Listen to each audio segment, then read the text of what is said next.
For this video, we're going to take you behind the stairs to take a look at all of our life-saving equipment that we have on board. On board, we carry a bunch of stuff. We have a ditch bag, some survival suits, and a life raft. A lot of people carry their life raft in a hard case mounted outside, which is good because when you need a life raft, you need it now and not later. The issue with the hard cases outside is I've actually read reports where a huge wave will swamp the ship and the life raft will go off and is dangling behind the boat in the storm, and you have to cut the life raft loose because otherwise it'll sink your ship because it'll pull you down with the waves and all. So, to avoid accidental discharge of our life raft, we carry ours inside in a valise. Now, they have the disadvantage that you have to get them out and all that mess, but our boat is old and heavy, and I've done a lot of research about sinking ships, and it's very rare that a boat goes down in seconds. It usually takes many hours for them to sink. So, on that note, we thought, alright, if we're definitely going to sink, we'll have time to get the life raft out. Let's take a look. So in here, we carry some felt, which is simply to stuff between things that rattle when we're out at sea, and that's for quality of life, not for saving life. So the first thing we have is our ditch bag. A ditch bag is a very important thing to carry on a boat.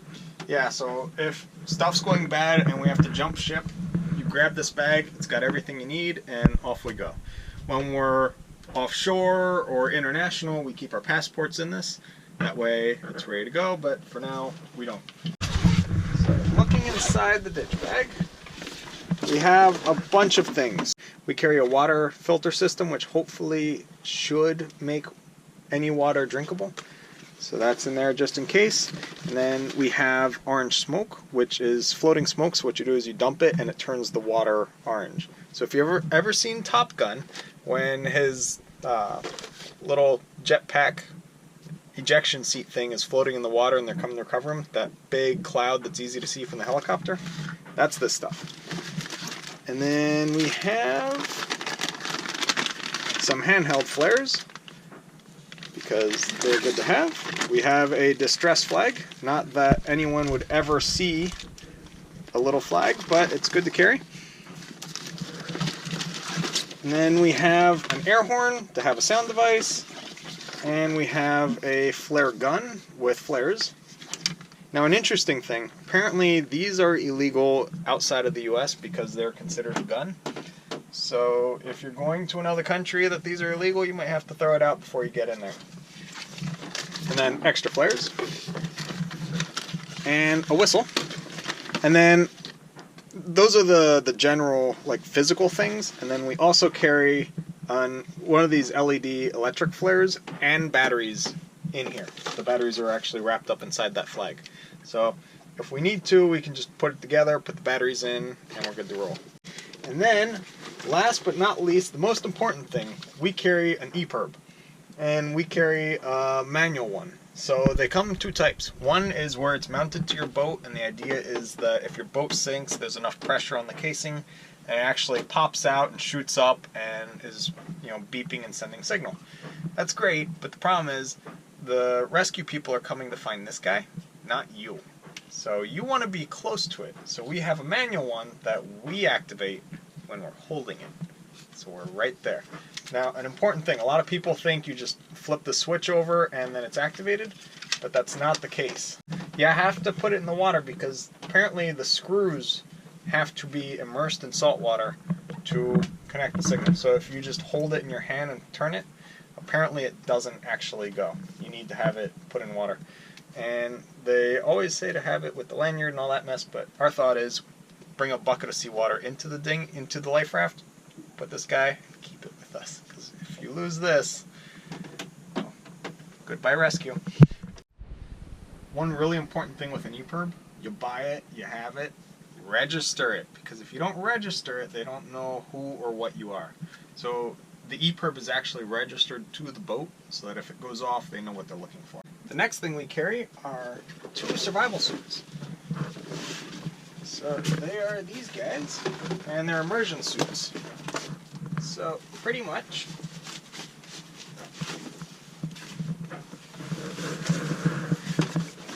we got this guy. So you put it on, and we also wrote the boat's name on the back, so in case they find us, they know where we came from. And that's it. So you hop inside, you zip yourself into it, and then it's like a human life raft. Yeah, it's your own personal life raft. And actually, a really cool thing, you puff up this thing here, and it inflates the back to help give you more flotation to keep your head up. Are you there? They're quite nifty. We hope we never need them, though.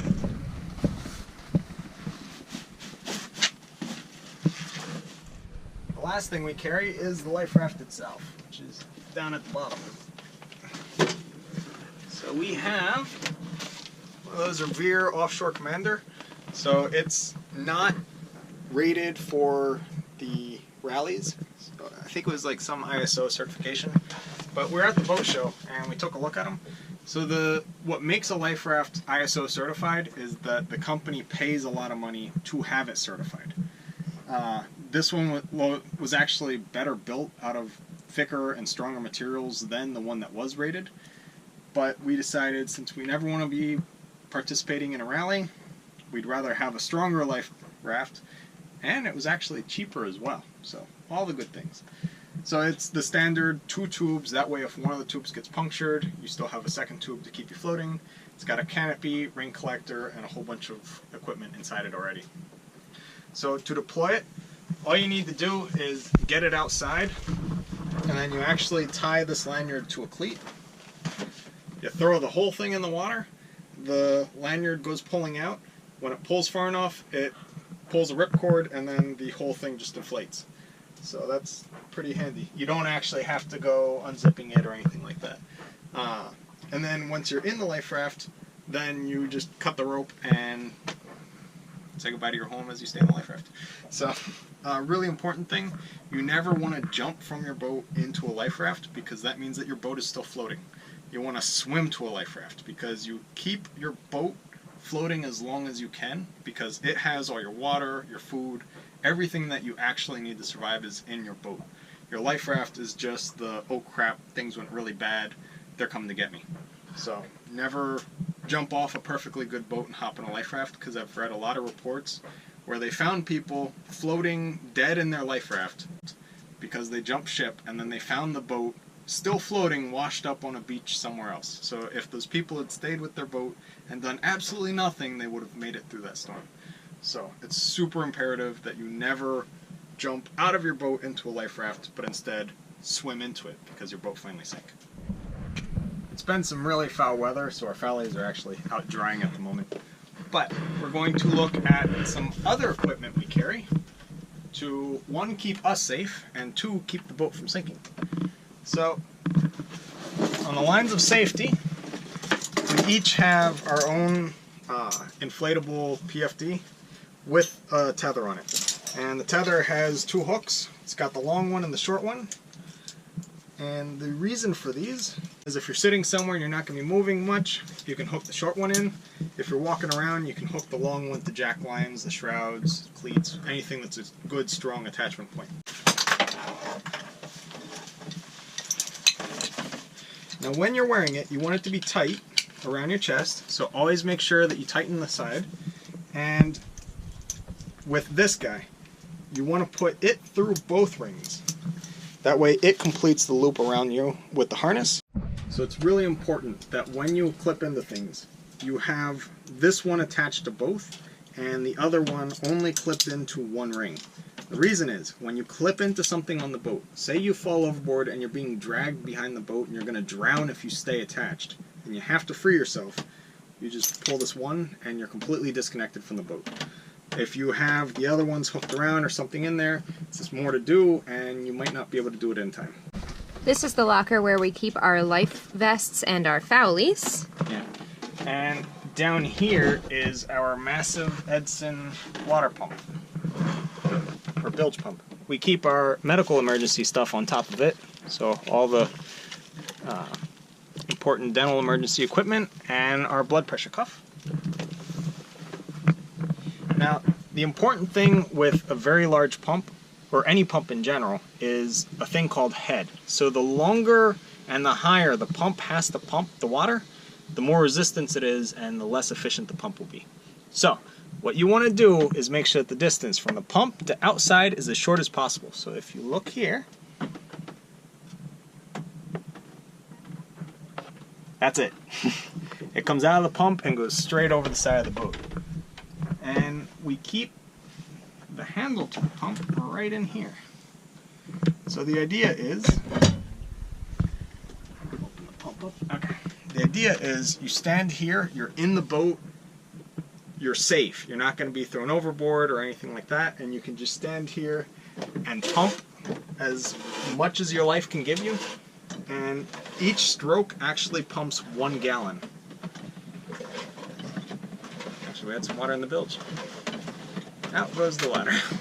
So each stroke gives you 1 gallon, and that is imperative because it requires no electricity, and you can pump as much water as your arms can. And the old marketing campaign, like the slogan for this pump a long time ago, because this is a really old pump, was, "It pumps faster than a scared man with a bucket." Because the old saying is, nothing pumps faster than a scared man with a bucket. So if you are freaking out, you're sinking, on, this pump will save your life.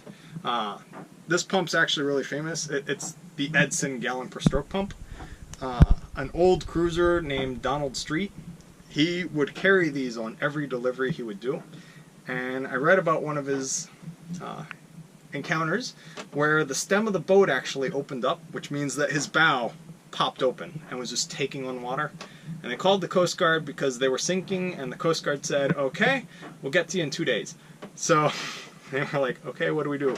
And they had one of these on board, and he pumped, and they found that if they pumped for 10 minutes every half hour, the boat stayed dry. So they just stayed on shifts and kept the boat pumped out and dry until they actually met with the Coast Guard and then got towed into port.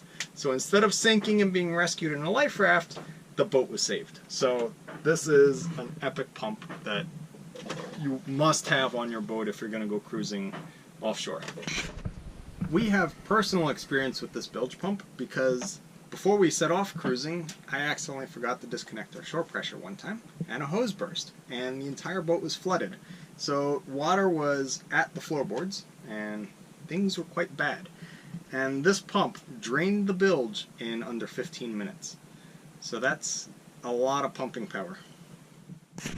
Thanks for watching this important video on the safety gear we carry on the boat, all of which we hope to never have to use. As always, if you have further suggestions of things we might have overlooked, please let us know in the comments down below. We'd love to talk to you about it. We look forward to showing you our next video in which we continue our journey south. I have to deliver these paintings to their rightful owner. So that's a gorgeous view. But one thing's really bothersome, and that is how many of them don't have anchor lights on. So we're supposed to, I don't know what you call the action I'm doing right now. Kneading the dough. Okay, what? Kneading the dough. Kneading. So Eloa made this bread, and we're all gonna dive in on it because it looks amazing. Now, a lot of people carry a life raft in the hard. Start over. A lot of people carry their life. Really, it's so angled.